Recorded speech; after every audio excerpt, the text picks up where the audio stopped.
మహాదేవ శ్రీమాత్రే నమః.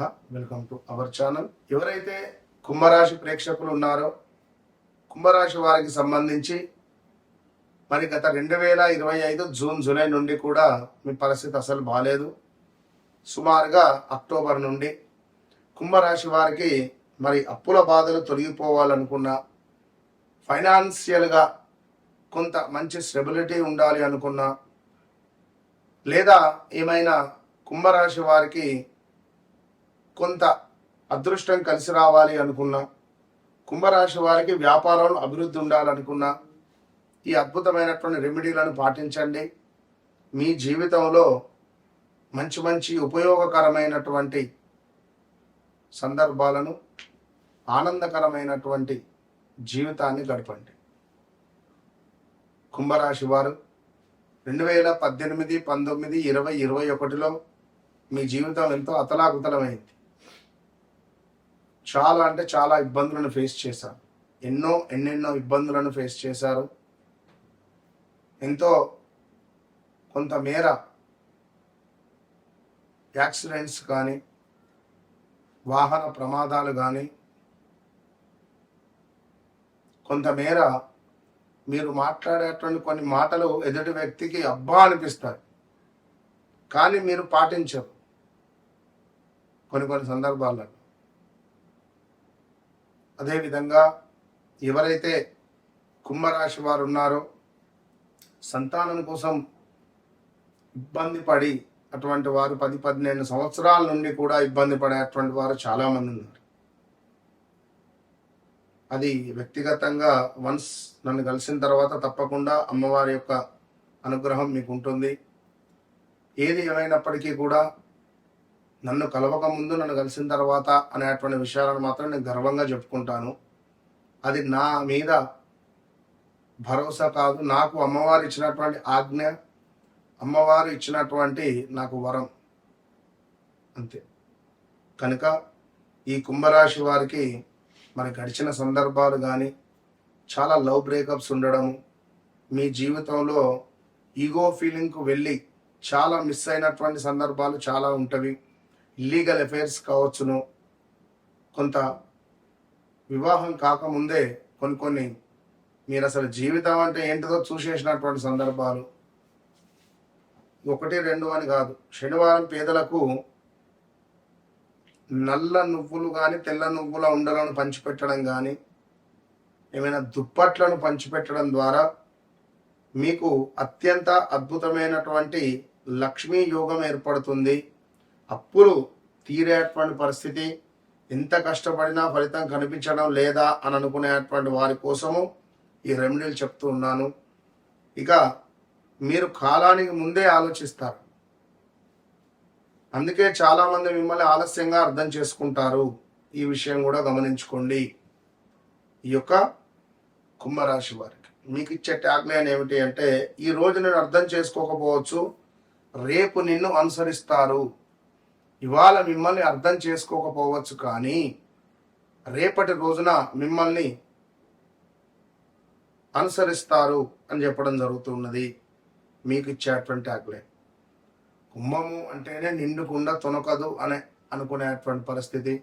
మరి ఇట్టి కుంభరాశి వారికి నీలగిరి మొక్క అనేటువంటిది మీకు అదృష్టాన్ని తెచ్చిపెట్టేటువంటి మొక్క. కొత్త ఆలోచనలు, పురోగతి శక్తి అనేటువంటిది కనబడుతుంది. కుంభరాశి వారికి నెంబర్ 8, నెంబర్ 11 మీకు అదృష్టము. శనివారము అదృష్ట రోజుగా చెప్పడం జరుగుతున్నది. మరి కుంభరాశి వారికి శనివారం ఎంతో అదృష్టవంతమైనటువంటి రోజు అని చెప్పాము. అదేవిధంగా కుంభరాశి వారు ఎవరైతే వారి జాతకరీత్యా రాహు నీచలో ఉన్నా, సూర్యుడు నీచలో ఉన్నా, బుధుడు బాగా లేకున్నా, కులాంతర వివాహాలు కానీ, కులాంతర అక్రమ సంబంధాలు కానీ ఉండే ఛాన్సెస్ ఉంటాయి. బుధ శని కలిసి ఉన్న, బుధునిపై శని దృష్టి పడిన కుంభరాశి వారికి, మరి కుంభరాశి వారికి శనైశ్వరుడు ఆంజనేయ స్వామి ఎంతో అదృష్టవంతులుగా చెప్పబడుతున్నారు. శనివారము లక్కీ డే మీకు అని చెప్తున్నాం. అదృష్ట మొక్క మీకు నీలగిరి మొక్క అని చెప్పాము. అప్పులు తీరేందుకు ఖచ్చితంగా కూడా నల్ల నువ్వులను దానం చేస్తూ ఉండాలి. కుంభరాశి వారు నల్ల నువ్వులను దానం చేస్తూ, నల్ల నువ్వులను దానంగా చేస్తూ, నల్ల కుక్కలకు ఆహారాన్ని పంచిపెడుతూ, నలుపు రంగులో ఉండేటువంటి ఆవులకు దానాను అందిస్తూ, కాకులకు ఖచ్చితంగా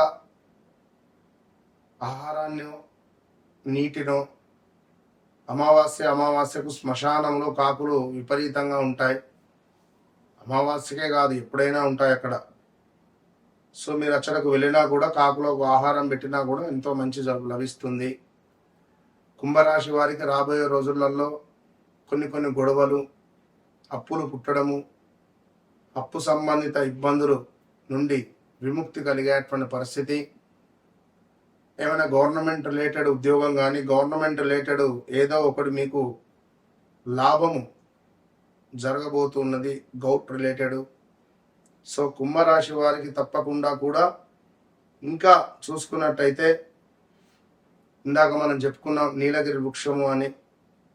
అదేవిధంగా ఆంజనేయ స్వామికి వడమాలను సమర్పిస్తూ ఉండడము, శనిదేవునికి నల్ల నువ్వులను సమర్పిస్తూ, నల్ల నువ్వులను దానంగా ఇస్తూ ఉండడము, కుదిరితే శనివారం పేదలకు అన్నదానం చేయడం వల్ల, అన్నదానం అంటే మీరేమో 4 రకాలు చేయాల్సిన పని లేదు.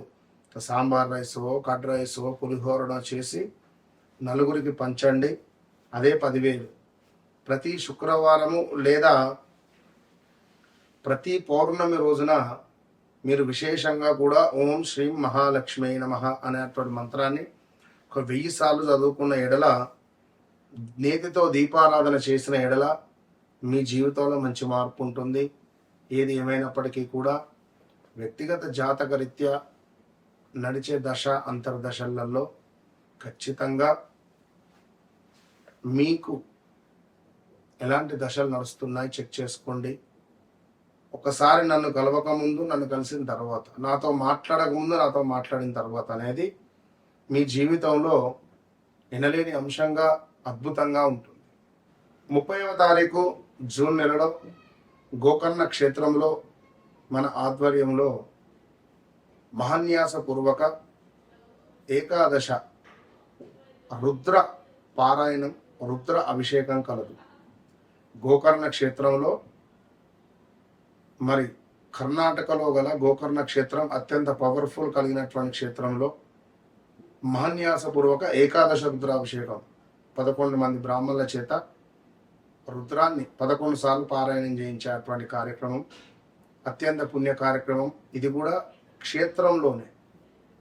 మరి ఏలినాటి శని, అర్ధాష్టమ శని, అష్టమ శని, ఏ పనులైనా ముందుకు వెళ్ళడం లేదు, కొంత ఇబ్బందులలో ఉన్నాము, మాకు నమ్మిన వారి నుండే మోసపూరితమైనటువంటి వాతావరణం ఉంది అని అనుకునేటువంటి వారు కానీ, ఉద్యోగంలో ఇబ్బందులు ఉన్నాయి అని అనుకునేటువంటి వారు కానీ, ఇంట్లో తరచూ గొడవలు అవుతున్నాయి, సో నాకు ఏదో ఒక పని ముందుకు వెళ్ళటం లేదు అని అనుకునేటువంటి వారికి కానీ ఇది ఎంతో శుభంగా ఉపయోగపడేటువంటి ఈ పూజ. మళ్ళీ చేసేటువంటి సంకల్పం స్వామివారి వద్ద మనకు అద్భుతమైనటువంటి ఒక పవర్ అనేటువంటిది జనరేట్ అవుతుంది. సో తప్పకుండా ఈ పూజలో పాల్గొనేటువంటి వారు సంప్రదించండి. All the best.